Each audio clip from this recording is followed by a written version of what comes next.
Najbe Team, bonjour. Tu sais, si tu as une envie folle et irrépressible de sucre, la meilleure manière de la régler, c'est de vider un pot entier de Nutella.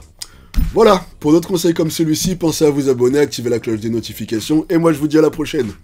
Bon, maintenant que j'ai fini de faire l'intro la plus malaisante de l'histoire de YouTube, on peut peut-être s'asseoir et parler tranquillement entre adultes, hein? Non, en fait, je crois que c'est mieux quand j'oublie l'intro, parce que si c'est pour faire des intros comme ça va pas le faire. Par contre, ce que j'ai oublié de te dire, c'est que si tu n'es pas encore abonné, je t'invite à mettre pause, aller t'abonner et activer la cloche des notifications pour ne rater aucune vidéo. Et à la fin, si tu as aimé la vidéo, pense à mettre un like et voire même me faire un petit coucou en commentaire.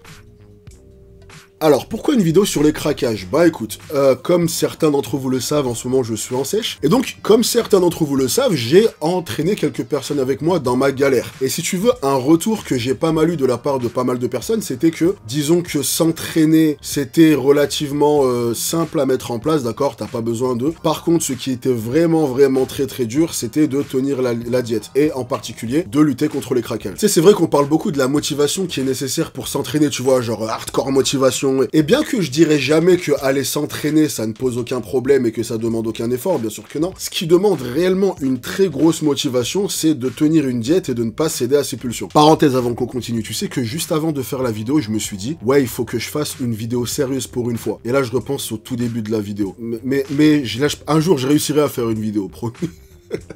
Avant toute chose, ça me paraît important d'apporter une précision parce qu'il y a quelque chose que j'ai toujours trouvé relativement dommage sur les réseaux. C'était le fait qu'on vienne un peu, si tu veux, entretenir le mythe de l'athlète qui est parfait sur sa diète et qui n'a jamais aucun craquage. Il faut garder à l'esprit que on reste des êtres humains et qu'avoir des pulsions et que parfois céder à ces pulsions, ça reste quelque chose de complètement normal. Je suis personnellement en sèche et j'ai fait des écarts. Je connais des gens qui participent à des compétitions et même qui ont gagné ces compétitions et qui ont fait des écarts. Enfin, chez un être humain, la notion d'alimentation est fortement associée à la notion de plaisir, donc avoir des pulsions et y céder de temps en temps, ça reste quelque chose qui est normal pour un être humain. Et la raison pour laquelle j'ai un problème avec ça, c'est que ça peut avoir tendance à venir un peu culpabiliser les gens qui vont justement faire des écarts, dans le sens où, vu que eux voient sur les réseaux des gens qui, en apparence, sont parfaits sur leur diète, tu vois, bah quand ils vont avoir des écarts, ce qui est normal, vont commencer à se dire ouais, non mais je suis incapable de tenir une diète, je suis un raté, j'ai aucune volonté. Non frérot, t'es juste un être humain en fait. Même s'il reste important de garder les choses dans leur contexte, d'accord? Faire des écarts de temps en temps, c'est normal. Après, si tu fais des écarts tous les jours, ce n'est plus des écarts.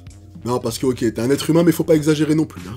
J'ai donc pensé à faire cette vidéo dans laquelle je vais essayer de donner des astuces pour essayer de limiter au maximum ces pulsions en question, et j'ai décidé de l'axer autour du sucré, tout simplement parce que c'est l'envie qui est la plus répandue et celle chez qui les gens ont généralement le plus de mal à lutter. Et également parce que c'est ma chaîne et que je parle de sucré si je veux. Blague à part, j'ai jamais été vraiment d'avis de diaboliser le sucre, tu vois, comme je peux parfois le voir, et venir le comparer à une drogue, même si il est vrai que certaines études ont montré justement un effet addictif et que chez certaines personnes, le fait d'arrêter de manger du sucre pouvait leur faire ressentir un effet de manque. Et il est important de comprendre d'où vient ce manque, parce que comprendre d'où ça vient va t'aider à comprendre comment lutter contre ces envies.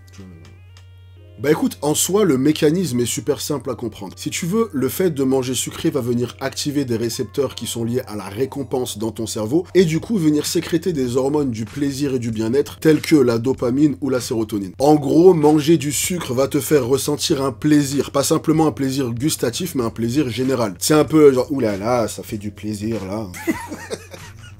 Ok, donc rentrons dans le vif du sujet. Conseil numéro 1, mange assez. Ça paraît super intuitif, mais je vois beaucoup de gens qui luttent contre des envies irrépressibles pour la simple raison que l'alimentation qu'ils ont mis en place est tout simplement trop basse en calories. J'en ai déjà parlé 1000 milliards de millions de milliards de fois, mais dans une optique de perte de poids, t'as pas besoin de créer un déficit de malade. Tu peux avoir une perte de poids qui sera efficace avec un déficit qui est relativement modéré. Et tout déficit supplémentaire que tu vas créer au-delà de ça va simplement contribuer à te rendre fatigué, réduire tes performances à l'entraînement, potentiellement te faire baisser en masse musculaire et te donner des envies de craquage. Et je sais que ça part d'un sentiment de vouloir perdre plus vite, mais pense-y d'un œil logique. Tu viens te créer une diète qui est agressive dans une optique de perdre plus vite, sauf que cette diète agressive est tellement agressive que tu as des envies de craquage tellement fortes qu'au final tu craques tout le temps. Alors que si tu avais une diète qui est plus raisonnable, sur le papier elle va te faire perdre moins vite, mais dans la réalité des choses, elle est raisonnable, donc tu as beaucoup moins d'envie de craquage, donc tu vas te tenir à ta diète, donc au final tu vas perdre plus vite. L'approche modérée et réfléchie l'emportera toujours sur l'approche brutale et agressive. Voilà, premier conseil assez basique, mais rien que là, on vient déjà d'englober, je dirais, 70-80% des gens qui ont du mal à lutter contre leurs pulsions. Donc j'ai trouvé important de commencer par là.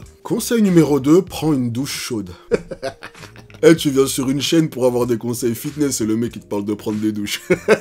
Bah écoute, même si ça peut paraître farfelu au premier abord, quand tu viens regarder ça d'un œil un peu plus logique, ça a du sens. Pourquoi? Parce que, comme je l'ai dit tout à l'heure, le sucre libère des hormones de plaisir, et c'est ça que ton cerveau il recherche. Et énormément d'études ont montré que venir trouver des autres moyens de procurer à ton cerveau les hormones en question sans avoir à passer par du sucré, va venir calmer les envies de sucré. Et il s'avère qu'une douche chaude, mais tu sais genre bien chaude là, avec la fumée comme ça, eh ben c'est un excellent moyen de libérer les hormones du plaisir et donc en gros de venir dire à ton cerveau que c'est bon, il n'a plus besoin de venir chercher ses hormones ailleurs. Et du coup, ben, d'être en quête d'aliments sucrés. Et précision, dans cette catégorie, on peut venir ranger tout ce qui va venir te détendre, du genre marcher, méditer, te faire masser, ou bien...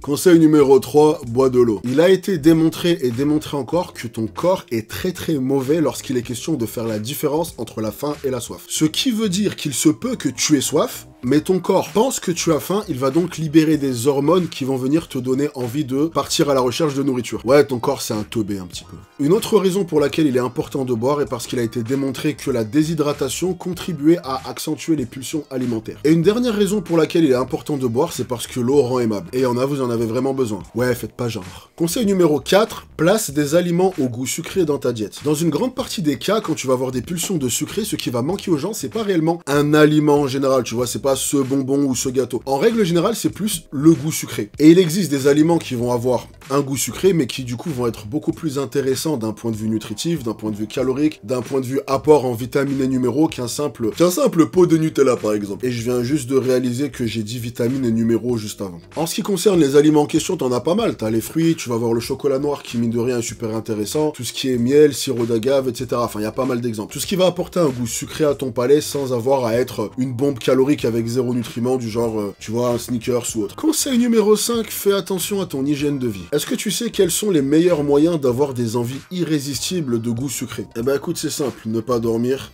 stresser, boire de l'alcool, avoir des carences dans certaines vitamines, avoir un rythme décalé. Si tu as vu même ne serait-ce que 3 de mes vidéos, tu sais à quel point je suis relou et à cheval sur l'hygiène de vie. Mais la raison pour laquelle je suis autant à cheval et relou sur l'hygiène de vie, c'est parce que ça me rend barge, mais alors genre littéralement barge.